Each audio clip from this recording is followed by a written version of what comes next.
I was just your average housewife, homemaker. I was looking after my 5 children. My husband was away on work. My husband called me. He told me he was detained. He didn't even really know what was going on at that time. I mean, he was cleared of everything.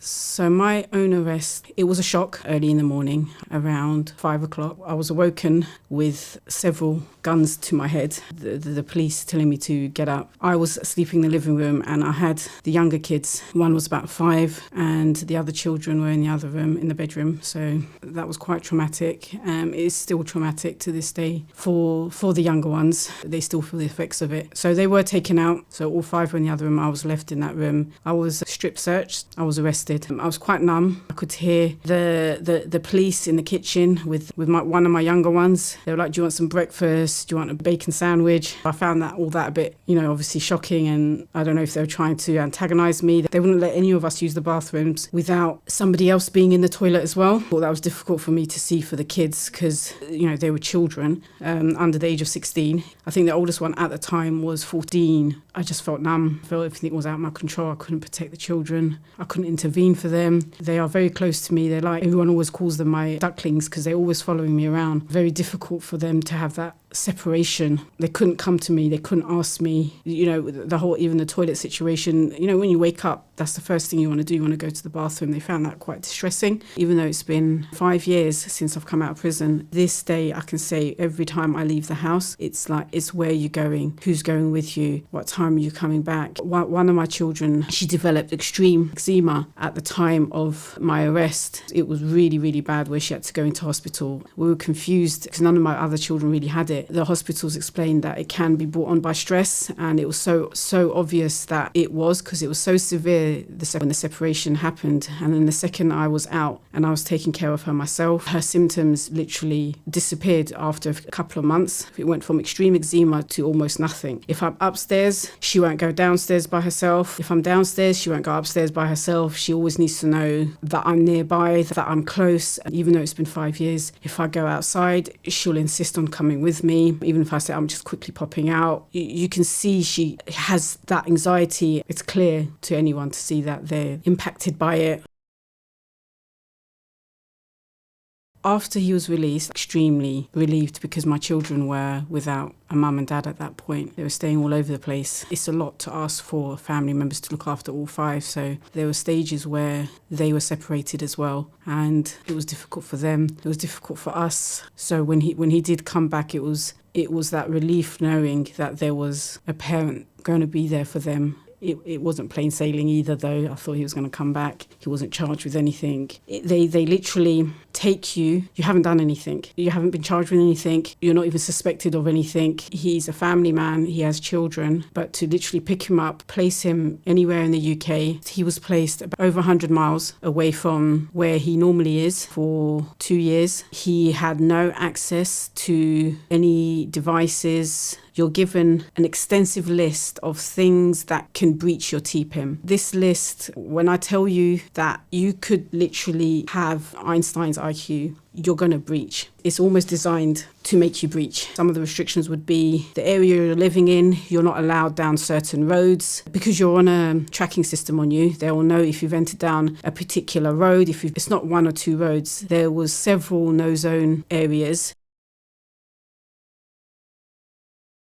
My husband came back in September 2017. I was still in prison. Initially, the children did not go straight to their father because it would have been difficult for him to suddenly have 5 children with everything else going on with that whole uncertainty period. I was still held on remand. My family used to bring my children to prison to visit me. My husband, initially, when he came back in September and he was placed in the town over 100 miles away, did get permission to visit me. It was difficult. It had to go through a lot of channels. That was the first time we'd seen each other in quite a few years, and It was very emotional. It wasn't private by any means because it was just me and him. There was the contact team surrounding us. Of course, it was difficult to see him like that. It was difficult for him to obviously see me in that position. It was extremely emotional. It was a surreal experience. Up until that point, the kids had been visiting me regularly. Kids were taken down to where my husband was for them to see him, but they didn't stay. It was very difficult for them. They didn't really feel like they knew him. He looked different to what they remembered. It was hard. So initially, they didn't go to stay with him. Initially, couldn't visit him, obviously, because I was in prison first couple of months of his TPIN. After that, I was able to visit. It wasn't cheap to visit him, so I couldn't do it very regularly. It was over 100 miles. Even though it was nice, everyone being together, couldn't really relax because you knew it was going to come to an end. It was exciting, but that excitement was short-lived because you knew you had to say goodbye. You knew you had to come back home. It was a bittersweet moment. You want to enjoy the moment. It wasn't going to last. The reality was that we'd have to also and come back home. There'd be tears in the car. Especially the younger ones, they were getting used to having their dad around again. They'd wonder, why can't we just all stay? It got to a stage where I joined him and the 5 children joined him. We had to live life. We couldn't spend 2 years just cooped up in the house. You've got to continue to give them the best life that you can. As a homeschooler, you have a lot of activities. We had to navigate that without breaching. So a lot of the activities we did, they were very close to these zone roads, no entry roads. You had to literally be on top of your A game to not breach. And it was a miracle that we didn't over the 2 years. The kids came to homework or any work or research or anything like that. Couldn't do it in the house. If we really needed to do it in the house, husband would have to leave the house. Obviously, he was on a curfew as well. Things had to be done between a certain number of hours. Literally, we'd have to evict him, or we'd have to get out ourselves if we needed to get on the devices. Obviously, if he didn't do that by a certain particular time, certain window, he would have breached. If he wasn't home by a certain time, he would have breached. He used to get raided on a weekly basis. The carpets would be taken up. He also had to make a phone call every day, which he couldn't forget. I remember his phone calls were at an awkward time where if he missed it out of simply sleeping because he was up all night, it would have been a problem. They weren't successful, but they did try to prosecute. He was accused of purchasing ice cream with my bank card. It was literally a mistake that could be overlooked. I can't make it up. He ended up in the Old Bailey. Even the most, when I say negligible breaches, could potentially end up in the Old Bailey. That's how easy it can breach the TPIN. It was a stressful period. Our husband's side of the family is huge. He had a difficult time in the sense, some of them didn't want to know him. Some of them were blaming him for a lot of things. I only have one sister that's a Muslim as well. The rest of my family aren't Muslims. They've shunned me more since I've become a Muslim. So it was difficult. They did keep their distance. My husband, by that stage, he hadn't seen a lot of people for 4 years. He obviously needed some sense of normality, some sense of family, companionship. It was difficult. Firstly, anyone that wanted to visit him couldn't just turn up. They would need Home Office approval, which is quite invasive. A lot of family members or friends, understandably, were apprehensive about doing that. And some of his family members, like his mum and dad, they're elderly. The journey would have been impossible. They actually never visited during the 2 years. He couldn't go and visit them. That impacted him heavily. He's even a sense of community or sense of belonging that couldn't really happen. He wanted to go to the masjid. He wasn't allowed to say hello to anyone. Anyone was to stop him and talk to him, he wouldn't be able to answer. He would literally have to walk away. It was to the extent where if he was praying the masjid and someone came to stand next to him, he'd have to stop and get out of the salah. Psychological impact on him in terms of the raids was extremely difficult because the raids were frequent. Sometimes we wouldn't be properly covered in our hijabs, and the older girls' personal belongings would be rifled through, which he found very difficult in terms of myself and his daughters. It was very invasive. It was very frequent. He struggled a lot with that. For them, it affected him socially because they weren't able to bring other families to their house. They weren't able to go to other families' houses. 100% it affected them. As for academically, I couldn't do as much as I wanted to do with them because I had to think about things like curfews. Psychologically, to this day, when someone knocks on the door, their heart still goes. If the knock is a little bit rough by a postman or a bit persistent, they still, jump out their seat. Who's that? Looking through the curtains, trying to work it out. Main priorities was the children. Came a routine of sorts. We learned how to deal with the different people that were involved in our life, whether it was social services, whether it was a local council, because the children were on a child protection register. So social services meetings, there was lots of them. Reviews are maybe every 3 months or 6 months, but we used to have them much more regularly, be a month apart. When the social services comes to my house, Prevent also come to my house. The police officer comes to my house as well. It was very intrusive as to our parenting, tried to force the children back into school, tried to prove that I was radicalising my children. There was no evidence of it. Children all ended up on a Prevent programme. They were all interviewed individually and together and trying to work out their mindset. Some of the questions were outrageous or almost trying to poison them against us. It's almost like they try to radicalise you. They entice you in a way to react to, some of the stuff they're saying and some of their suggestions, and they antagonise you. If you don't do the programme, kids will stay on the child protection for longer. It was a double-edged sword. It wasn't really consent. They presented it as they were going to go through the seerah of the Prophet, peace be upon him. What they came back and told me did not sound like the biography of the Prophet, peace be upon him. There was a lot of, the kids were coming back and asking me who are ISIS, who are Al-Qaeda, asking me about Syria, asking me about Turkey. So many questions that I haven't even had a discussion about them, and they couldn't understand that my kids aren't on social media. We don't watch TV. So all this new terminology that they were being bombarded with, they didn't have a clue about it. And they were introduced to subject matters and topics that I haven't even introduced them to.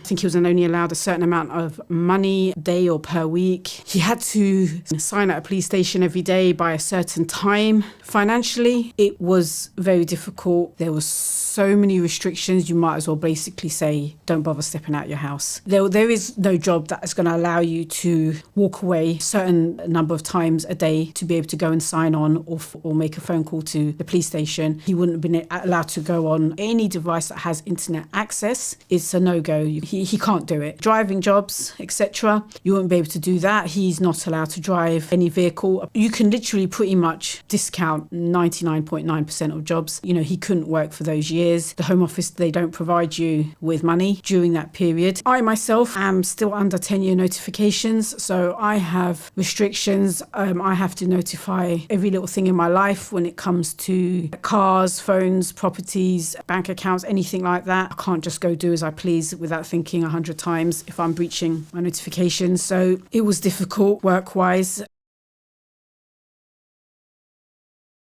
It was difficult because we couldn't do all the usual things, the normal things that we always used to do. Didn't really feel like it. We didn't have that comfort, that ease, that enjoyment that you get around those times. It was difficult. When he was on his TPIM, couldn't see the family, couldn't go and visit anybody, couldn't go to the theme parks, we couldn't, the fun fairs. Even the masjid was difficult because of the crowds and the amount of people that would be there. He wouldn't be able to greet anyone. It was isolating. It was lonely. It didn't have the same vibe and happiness that it has done in previous years.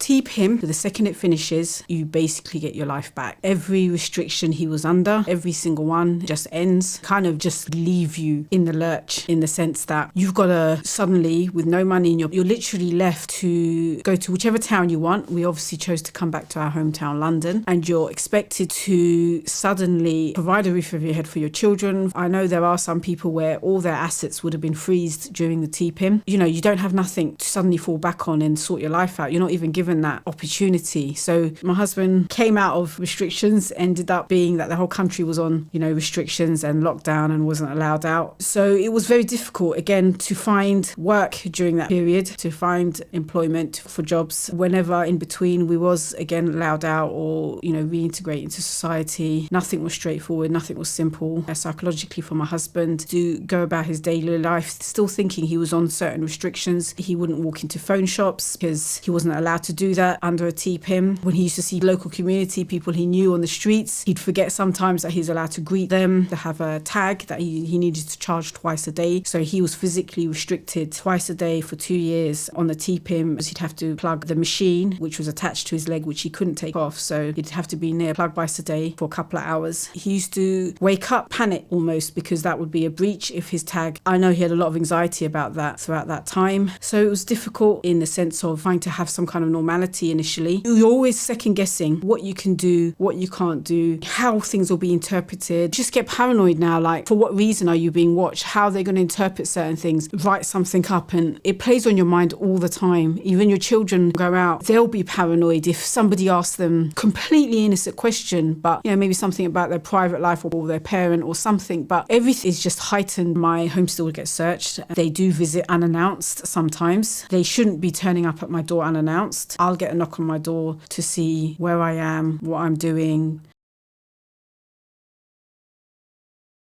My husband used to donate to Hugs for many years. He knew that some of the families that were really struggling saw the good work that was being done. I don't think he genuinely thought he would ever be in the position where he needed it. It was actually my solicitor that told me to contact Hugs. If it wasn't for the support that we got at Hugs that time, we wouldn't have been able to put basically food on the plate for the children and for the activities they needed to do, money to be able to spend on their education and the clothes, fuel, their well-being. Every month we used to get supermarket vouchers. Eid al-Adha, they would send us meat. We hardly ever used to eat meat. It was very expensive and we were on a very limited income. That was always really nice and really appreciated by the kids. Gifts in terms of vouchers that they could be spent in a variety of different shops for the Eids. It was amazing. It was way more than we expected. We were always sent a cake as well, which was really nice because it's really unexpected, and I always forget year after year that it's going to happen. It might seem like something small, but I think that there is an organisation that hasn't sort of ostracised you and made you feel sort of different or left out. They're remembering these families. It's amazing. Honestly, they're always in our da'as. It's not just financial, like I said. There's emotional support. They have counsellors on board. They have online courses. They're always running for management of emotions. Just really nice and refreshing to have somebody that wasn't judgmental about the things that you're going through. They wasn't invasive in their questioning from places where you didn't even expect the help, didn't know you was going to get. It would happen and it would bring a smile on our face. It would, we'd all really, really appreciate it. They wouldn't be able to happen without people supporting Hugs. We know the donors are there supporting them, and, our du'as from us, they're never forgotten, 100% never forgotten. The work that Hugs do is hugely important. You suddenly shafted into this world that has very little meaning and understanding and can be quite complex to maneuver. You can be thrown into another area. You can suddenly have all your assets frozen. My bank accounts got closed. My children's bank accounts got closed. My husband's bank account got closed. It's a scary place, especially if you have children. Where Hugs can come in is to alleviate a huge amount of stress. Without their work, we wouldn't have that knowledge, that ear, that financial support that's needed.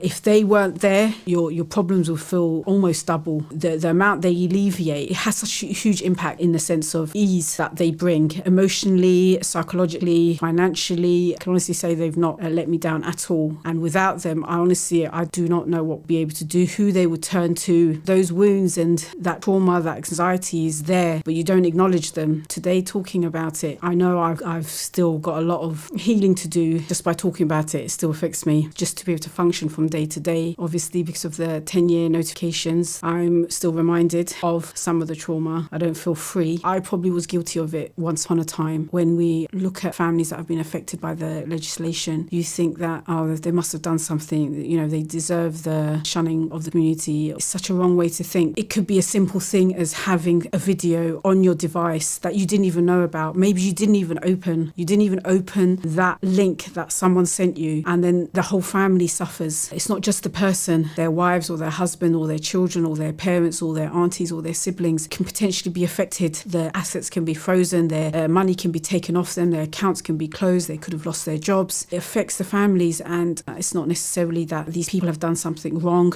It's been a shock to them. For many of them, the English isn't the first language. They wouldn't even know how to navigate the system. They don't know. Scary period for them. What Hugs does takes away a lot of that and gives them some clarity and some understanding and some acceptance, and they don't feel ashamed and judged, and they're given a voice through the support of Hugs. We're and very much here today. If we didn't have that one organisation, that one voice, it would have been a much darker place for all of us.